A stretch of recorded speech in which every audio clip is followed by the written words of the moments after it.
Good morning and happy Easter. So great to have you here. And apparently nobody wanted the front row, so that's okay. My name's Jeremiah. I'm one of the pastors. So great to have you with us today. I want to say hello to everybody joining us online. Thanks for participating through that venue. If you're in a parent viewing room, that's a great option. If you have small kids you prefer to keep with you during the service. And hello to everybody joining us in our cafe as well. Thanks for sitting out there and participating with us while you're just sipping your coffee. Great to have everybody here today. And man, this is just, it's a fun day. Easter is one of those days. I want to say thank you for just putting up with each other.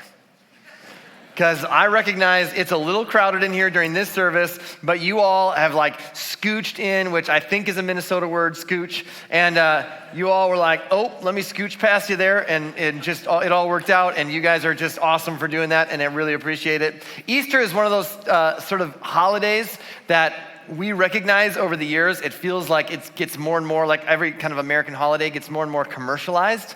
And so it's just one of those things at Easter where you're like, we have so many different people with so many different backgrounds and histories and, bringing their perspective to Easter. And it's actually you may not realize this, it's the second largest candy consuming holiday behind Halloween.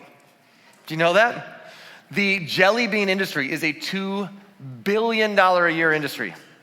2 billion with a B. That's a lot of jelly bellies, all right?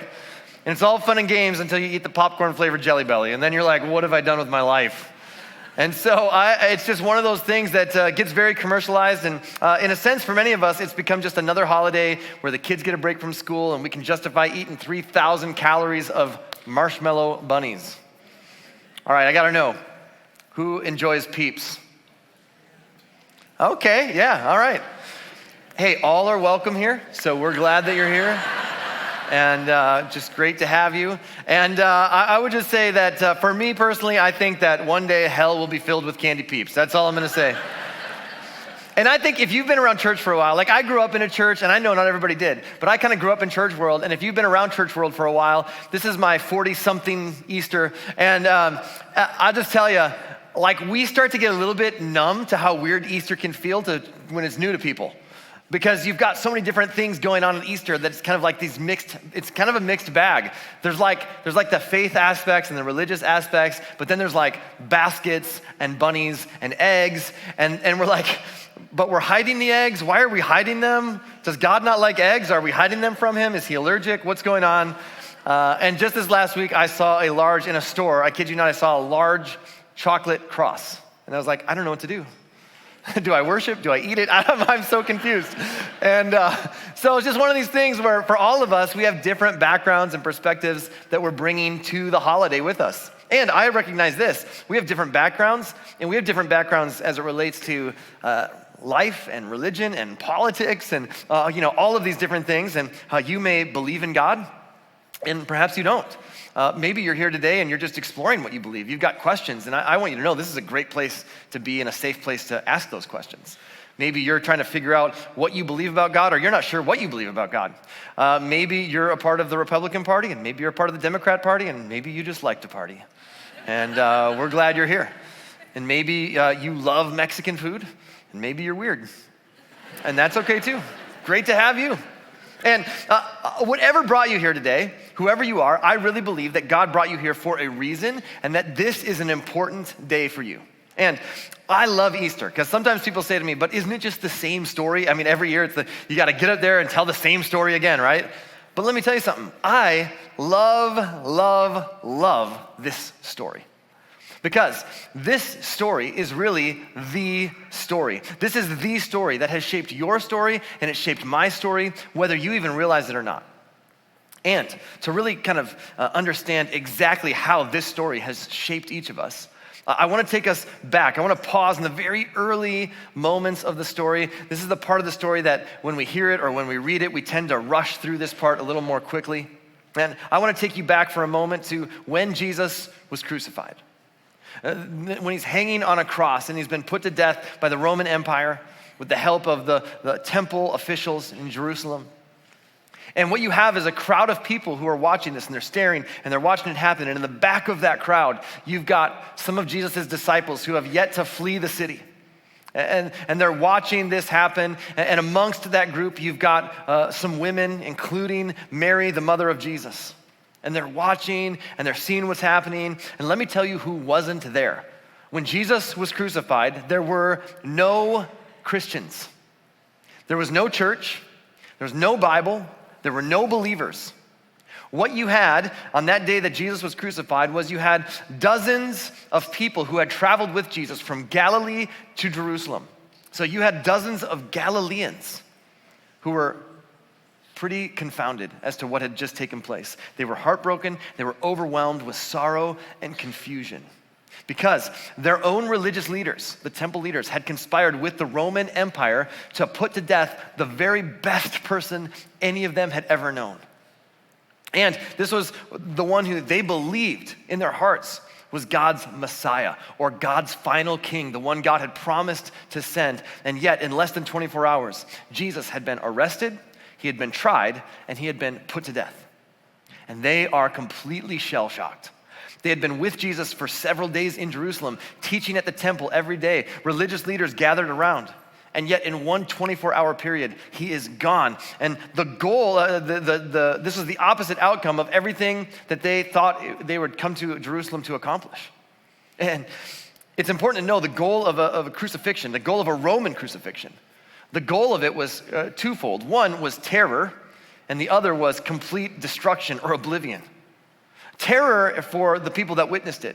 So the Roman Empire, when they would conquer a nation or conquer an army, this is their way of flexing their muscle. In other words, they would crucify people and then they would have them hanging on a cross for the rest of the army or the rest of the nation to see. And it would be their way of saying, if you mess with the Roman Empire, this is what will happen to you.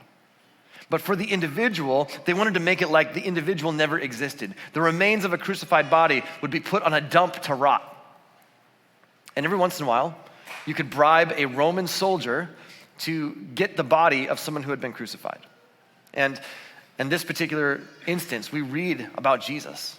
The eyewitnesses tell us that there were two men, Nicodemus, who was a well-known Pharisee, and Joseph of Arimathea, who is a well-known citizen of Judea.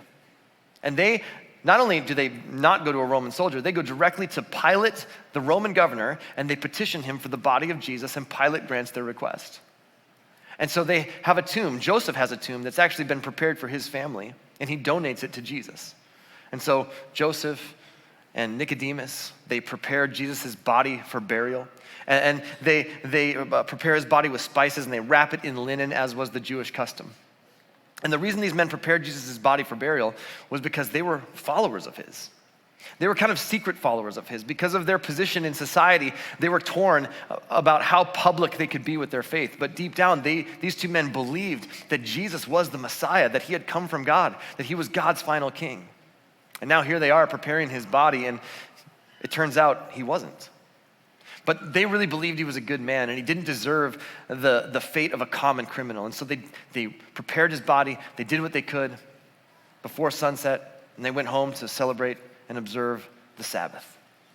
And then 1,500 miles away in Rome, you have the Roman emperor, Tiberius Caesar, the most powerful man in the world, and he doesn't have really any idea about what's going on in Judea, this region of the world that he kind of perceives to be the armpit of the world. It's just this low area, and he's really not concerned with the affairs that are taking place there. You would have had a young man named Saul of Tarsus. Saul of Tarsus later becomes known as the Apostle Paul. He would travel around the Roman Empire and start churches, and then he'd write letters back to some of those churches and back to some individuals, and those letters would eventually be collected and form a large chunk of what today we call the New Testament. But way before he was the Apostle Paul, he was a Pharisee. And so you would have found Saul of Tarsus on this day, a young Pharisee with probably observing Passover, observing the Sabbath, and celebrating with some other Pharisees the fact that, hey, we've finally been able to rid ourselves of this troublesome rabbi who had caused such a stir with the people. You had Thomas, one of Jesus' disciples, who was probably had escaped the city with some of his other disciples, because in his mind, if you can capture the leader of the movement, it's only a matter of time before you come after his followers. You've got Peter and James and John, these guys who had been really close with Jesus, and they're somewhere inside the city trying to figure out how do we get outside the city, and they're inside the city going, what do we do next? We had pinned all of our hopes to Jesus. And now that he's gone, what do we do? Do we go back to our fishing business? Do we just go return back to what we knew? And that wasn't an option for one of Jesus' disciples, a guy named Matthew, who was a tax collector. And there's no way he could go back to collecting taxes and cheating his fellow countrymen after everything that he had seen and experienced with Jesus. And then across town, you had the women who gathered, including Mary, the mother of Jesus, who had just witnessed her own son be put to death. The women had followed Jesus from Galilee, some of them following him for maybe 2 or 3 years, and they're all in shock and sorrow. And when you read the stories, Jesus' enemies had much more confidence in the Jesus movement than Jesus' followers. They had more confidence in the Jesus movement continuing than those who were responsible to continue it. In fact, the temple leaders went to Pilate, the Roman governor, and said, "We need some guards to guard the tomb." Well, why do you need guards to guard the tomb? Because we're afraid that the disciples, his followers, will come and steal the body and try to tell everyone that he rose from the dead. And we think that would be just a tragedy because this whole thing that he's God is a myth. And we just don't want that to happen. And Pilate, again, grants their request. And so what you pick up on right away when you read these eyewitness accounts is that the disciples were not planning on doing anything of the sort. In their minds, this movement was over. It was dead. It was gone. And that would be dangerous and it would be pointless. That would put their own lives in danger. And why put your own life in danger for a man whose death disproved everything he asked you to believe when he was alive? It didn't make any sense. And on the day Jesus died, everybody unfollowed Jesus. There were no disciples. There were only ex-disciples, ex-believers, ex-followers, no Jesus followers after the crucifixion. In fact, Luke records an interaction with a couple of Jesus' followers. And they're walking on the road and they're talking about Jesus and all the things that have happened, and they're asked about it, and this is their response. They would say, "We had hoped he was the Messiah who had come to rescue Israel." We had hoped. Past tense. We had thought. Our belief was, but clearly we were wrong. And I think those are 3 words that all of us can identify with. We had hoped. I think all of us recognize that. That's a phrase we can relate to and resonate with. All of us have hopes wrapped up in something. You've experienced and I've experienced seasons and situations where what we had hoped for didn't come to pass. We all know the emotions of having our hopes fall through. Now, it's important to understand this, and I think oftentimes during Easter this gets a little bit overlooked. But what you have to know is the centerpiece of Jesus' ministry wasn't his teaching. People didn't follow him because of what he taught. In fact, a lot of what he taught was really countercultural and impractical. Jesus taught things like this: pay your taxes to Caesar. And nobody was like, awesome, that's so good, we should do that. Jesus would teach this: love your enemies and pray for those who persecute you. And there was nobody that was like, I'm really anxious to do that. That's cool, that's great, yeah. Jesus taught, hey, if you have anger in your heart, it's the same as murder. And nobody in the first century was like, cool. That's great. In fact, people followed Jesus not because of his teachings. Many of his followers followed him in spite of his teachings. And the reason that they followed him is because they were hanging their hopes on the claims that he made, that he was the Messiah, the chosen one from God. Jesus didn't come to earth to leave us with a collection of insights and short stories. In fact, most of the time, Jesus didn't even tell us to do our best to follow his instructions. The invitation from Jesus was for people to follow him and place their trust in who he was and who he claimed to be. At the center of his ministry was the claims he made about himself. And when he died, it seemed to undermine everything he had claimed about himself. At the very core of his message was Jesus himself. It wasn't his teachings that got him crucified. It was the claims that he made about himself. In fact, the night that he was betrayed and arrested, he would actually say this to his disciples. They're talking about God the Father and how can we know who the Father is and how can we know what the Father is like? And Jesus would say, I am the way. I am the truth. I am the life. In other words, I'm the way to the Father. I'm the truth about the Father. I'm the life that you find in the Father. He's like, no one can come to the Father except through me. You want to know anything about the Father? I and the Father are one, and you can know that through me. That's a bold claim to make. In fact, Jesus would say that he's greater than Moses, to which any first century Jewish person would go, Jesus, you got to be careful.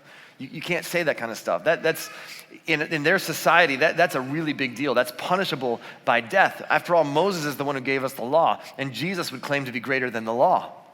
And they'd go, Jesus, you're on thin ice here. I mean, you start saying stuff like that, you're probably going to get in trouble. And Jesus would say that he's greater than the prophets. And then at a certain point, and this would be what would ultimately get him in trouble with the religious leaders, because their political system and their religious system was all wrapped up into one. And to make this claim was to say this would be punishable by death. It's a crime. And Jesus would claim to be greater than the temple. In other words, he would claim that he was equal with God. He said, I'm going to start a movement, and not even death itself will be able to stop it. And now he's dead. And so, if Jesus couldn't stay alive to keep his own movement alive, why would his followers risk their lives to keep a lie alive? So here's what you got. Easter morning, the very first Easter. What you've got is some nervous religious leaders. We're nervous that they're going to steal the body. We're nervous that they're going to lie about his resurrection. We're nervous. We got to guard the tomb. You've got a relieved Roman governor. He's thinking every year they do this Passover celebration, and every year it rises these anti-Roman feelings, and there's always some kind of riot that we got to put out, and he's like, all right, we got through that, so he's relieved. What you've got is some terrified disciples of Jesus, trying to figure out, how do we flee? How do we get out of the city? How do we preserve our own safety? You've got despondent women who are grieving and mourning their loss, and you've got some very confused Roman soldiers who are wondering why in the world we're guarding a tomb. And here's what you don't have. The very first Easter, you have nobody standing outside that tomb on Easter morning as the sun rises going, 10, 9, 8. Nobody thought Jesus would rise from the dead. And here's why. When Jesus died, hope died with him. When Jesus died, hope died. When Jesus breathed his last in the eyes of everybody in the first century, the movement died with him. Whatever hopes they had tied to the movement of Jesus died as well. And Rome had won. And when you read the stories, the disciples write themselves in as a group of people who acknowledge and recognize that Rome had won. They don't fight it. They flee when he's arrested. They follow at a distance for his crucifixion, and now they're concerned about their own safety, and they're regrouping, and they're trying to figure out what to do next. And there are no Jesus followers. There are no Christians. There is no Bible. There is no hope. And so, they prepare his body. And the reason they prepared his body was because they anticipated him staying dead. And Pilate is relieved because things are starting to get back to normal. And the religious leaders, the Pharisees and the Sadducees and the religious, political and religious leaders of Jerusalem are satisfied. They've gotten rid of this troublesome rabbi, and things are starting to get back to normal. Now, pause right there. Fast forward 350 years to a very specific day and time, February 27th in the year AD 380. This would be the day that the Roman Emperor Theodosius, would issue a decree. And you can read about this in secular history. He issues a decree called the Edict of Thessalonica. This is a law that he puts in place that makes the Christian faith the official religion of the Roman Empire. You go, okay, let's just back this up for just a second here. So Rome crucifies the leader of a Judean cult with the help of his own people, and then Rome considers that same rabbi to be God. And not just one God to add to all of their gods, the God, and he replaces all of the pantheon of Roman gods and does away with the whole pagan priesthood, and now it's just Jesus, and that's who they worship. And he's not even Roman. He never even set foot in Rome. Okay, now, pause there, fast forward to today. You know what doesn't exist? The Roman Empire. No longer exists. The city of Rome exists. And if you were to go to Rome today, do you know what you'd find? Crosses everywhere. And these crosses don't depict an ancient Roman crucifixion. They're not there to symbolize or memorialize Roman crucifixion. They're there to symbolize and memorialize one single Roman crucifixion, Jesus of Nazareth. And the cross is no longer a symbol of terror and destruction and annihilation and oblivion. It's a symbol of hope. And nobody from the first century would have believed that. In fact, 1,500 miles from Rome in Jerusalem, thousands and thousands and thousands of Christian tourists travel every year for the opportunity to walk in the footsteps of their risen Savior. Nobody in the first century would have believed that. And if that's all you knew, like if you came in today and you're like, I'm just exploring this thing, and if you knew nothing about the Bible, and if you knew nothing else about history, but if this is all that you knew, that there was a rabbi who lived in the first century, who was a Jewish rabbi, who was put to death by the Roman Empire, and then you knew that 350 years later, that same empire declared him to be God, and then fast forward to today, and hundreds of millions of people gather in spaces just like this every single day across the globe to worship him. If that's all you knew, and by the way, those things that I just mentioned are historically indisputable. But if that's all you knew, you would have to ask the question. I'd encourage you to wrestle with this question. What happened? How in the world did that happen? Because something extraordinary must have happened to bring all of that about. Clearly, there's more to the story. The good news for you and I is that we have eyewitnesses who actually recorded what happened. And so it's recorded for us by a first century tax collector named Matthew, who was there, who saw it. It's recorded for us by a guy named Mark, who got his information directly from Peter, who was there, saw it happen. It's recorded for us by Luke, who thoroughly investigated and talked to a long list of eyewitnesses. It's recorded for us by James, the brother of Jesus. And again, I've said this before, but you try to convince your brother that you're the Son of God. It's not gonna happen, right? No matter how many miracles you perform. And James didn't believe in Jesus either until he saw him rise again. And John, who was there, would record for us what happened. John would say this: early on Sunday morning, while it was still dark, Mary Magdalene came to the tomb and found that the stone had been rolled away from the entrance. And why was Mary going there? She was going to anoint the body with spices because she had seen the men do it the day before and assumed it would need to be redone. How many of you ladies have ever reloaded the dishwasher? There you go.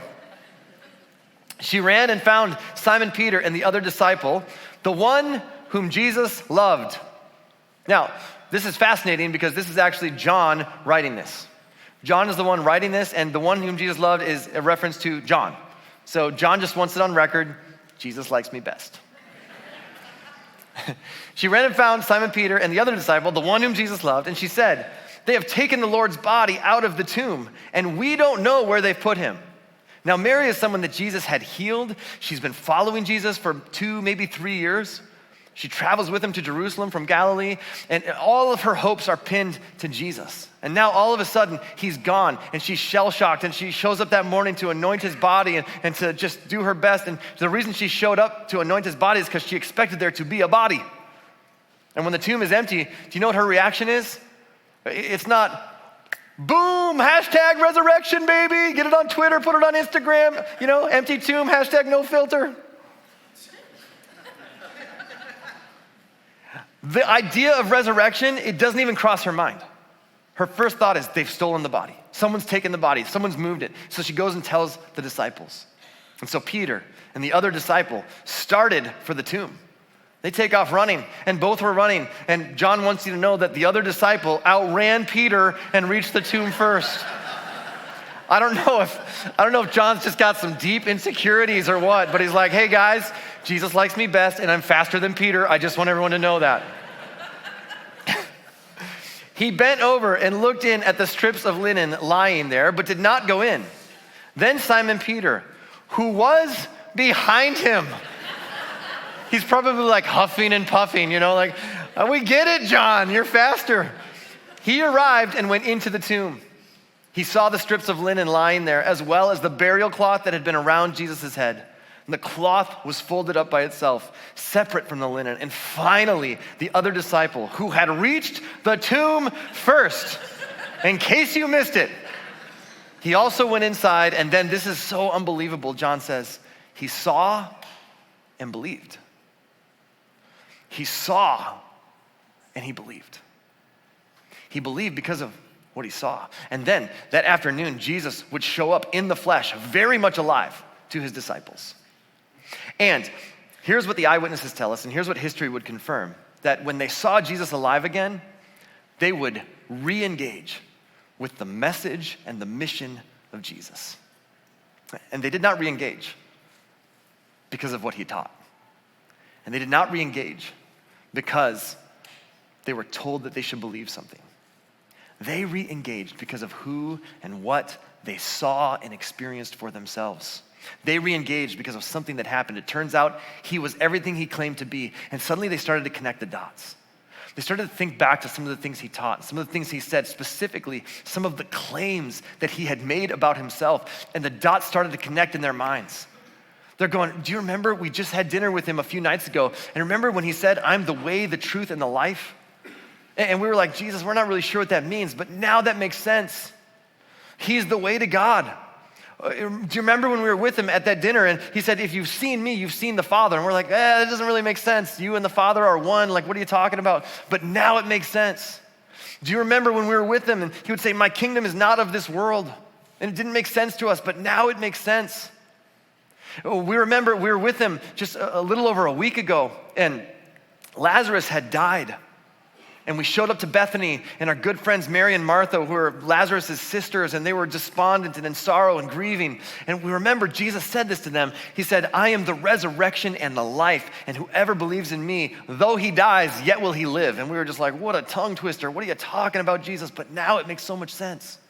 And the dots started to connect, and suddenly all the things that he taught and all the claims that he made about himself started to make sense. And the movement of Jesus is reignited in a moment because he was, in fact, God's final king who came to die for his subjects instead of requiring his subjects to die for him. This would be, in fact, an upside-down kingdom, and now they understood, and the movement, which was snuffed out by crucifixion, came back to life in a moment. And here's the question. How in the world did a small sect of people in an obscure part of the world grow into the largest movement in the history of humanity? How in the world did the story of Jesus make it out of the first century? How is it possible that millions of churches exist all around the world today? There is only one answer: resurrection.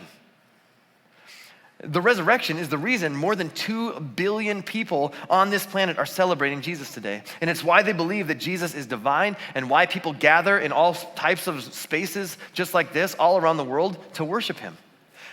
The resurrection is what reignited the followers of Jesus after the crucifixion had caused them to disband. It's what gave them boldness. It's why they started telling everybody all the things they'd seen and heard, because that's what you would do if you saw someone die and then you had lunch with them 3 days later. You would tell people. And what's amazing is when the religious leaders and the political leaders threatened them with violence unless they would stop telling their story, this was their response. They would say, we cannot stop telling about everything we have seen and heard. They would say, do your worst, because we can't stop telling about the things we've seen and heard. This isn't a rumor someone shared with us. This isn't something we read about in a tabloid. We don't believe this because our parents told us you ought to believe. We have seen the resurrected Jesus with our own eyes. And what's fascinating is no one becomes rich and famous off of the claims that they were eyewitnesses to the resurrected Jesus. In fact, almost all of the 12 disciples are executed in horrific ways for refusing to recant their story. You think about how fascinating that is. To give you perspective, Chuck Colson is a guy who spent time in prison back in the 1970s because he was embroiled in the Watergate scandal. Watergate was a political scandal, and it involved one party spying on another party, and people went to prison over it. And Chuck said that scandal actually boosted his confidence in the resurrection of Jesus. You go, well, how does that work? Here's what he says. It's kind of brilliant. He says, 12 men, talking about the disciples of Jesus, 12 men testified they had seen Jesus raised from the dead. Then they proclaimed that truth for 40 years, never once denying it. And he would add this, every one of them was beaten, tortured, stoned, and put in prison. They would not have endured that if it weren't true. And then he contrasts that with this. He says, Watergate embroiled 12 of the most powerful men in the world, and they couldn't keep a lie for 3 weeks. Think about that. These eyewitnesses, now this is just the 12 eyewitnesses. Paul would later tell us there are over 500 people who have seen Jesus alive after his resurrection. And then he would say, most of whom are still alive.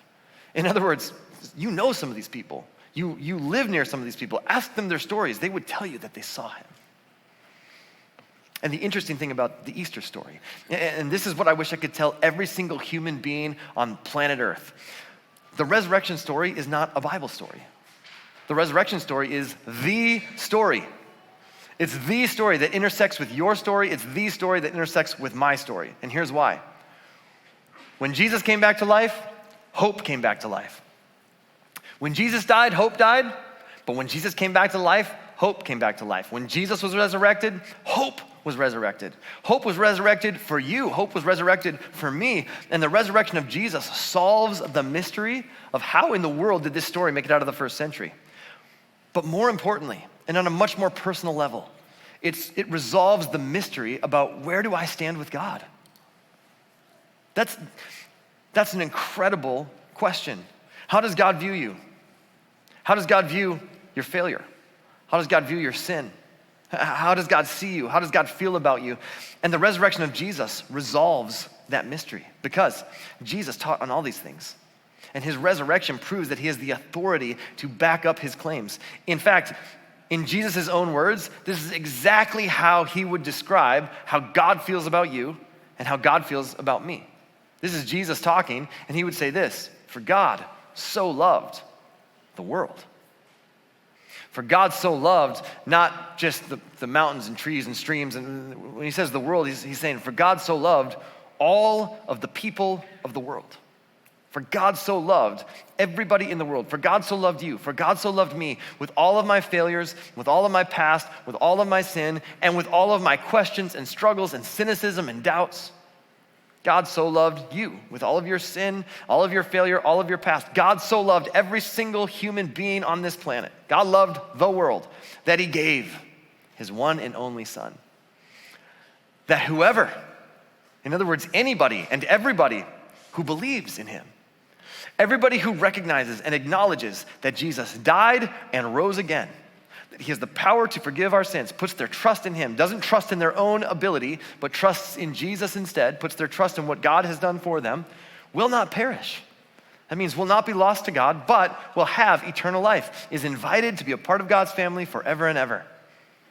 In spite of anything you've experienced, in spite of anything that you've seen, in spite of how any church has treated you, how any Christian has treated you. And Jesus doesn't stop there. He would go on to say this, for God did not send his Son into the world to condemn the world, but to save the world through him. To save everybody in the world by means of him, by means of his death and resurrection. Because of what he has done, he comes into this world, but he doesn't come into this world with a message of condemnation. He comes into this world with a message salvation, compassion, redemption, healing. And so, if your version of Christianity leaves you feeling condemned, if the message that you somehow got from somewhere along the way, a well-intentioned parent or priest or pastor or church or faith environment or whatever, if the message was, you're doing it wrong, you're doing it wrong, you're doing it wrong, come back next week for some more of that. And you just left with the feeling like, I guess church is just supposed to tell me I'm doing it wrong, which we don't really need that because most of us know we fall short. Jesus, in Jesus' own words, he would say, you got the wrong version. That's not the version I came to bring. Jesus would say, if that's your experience, you've got the wrong version.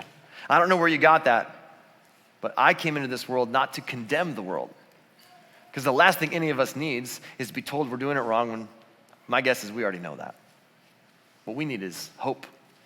What we need is to know where we stand with God. And Jesus says, I didn't come into this world to condemn. I came to bring hope. The crucifixion of Jesus makes no sense until the resurrection of Jesus. The resurrection of Jesus is why the story was told, because everything up to that point wasn't worth repeating. Many people had been crucified by the Roman Empire, and if Jesus just stayed dead, he would just be another sad tale in a long list of wannabe messiahs who had been put to death. But the resurrection is the story worth telling. The resurrection of Jesus isn't a Bible story, it's the story. It is a story that was worth repeating. It was a story that was worth risking their lives for and writing down and telling and spreading and sharing. And it's why we even have a Bible to begin with. And the resurrection of Jesus not only makes sense of his crucifixion, but it makes sense of everything that he said and everything that he taught and all the claims he made about himself, and it makes sense of God's love for the whole world. It validated the claims that Jesus had made about himself, and it validated this new covenant, this new kingdom that Jesus had come to establish. And it's a kingdom that Jesus would refer to over and over again as good news. Not good advice, not here's the things you got to do to get in, not here's the things you got to do to get to God, but here's good news. This is what God has done to get to you. And you're invited, and everybody's invited. The only thing that separates us from God is our own pride. And so, the invitation is extended. Would you be willing to set aside your pride and say yes?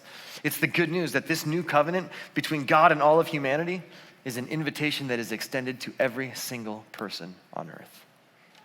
Later on, Saul of Tarsus would become the Apostle Paul. He would travel around the Roman Empire, and he would write a letter back to Romans, Roman followers of Jesus.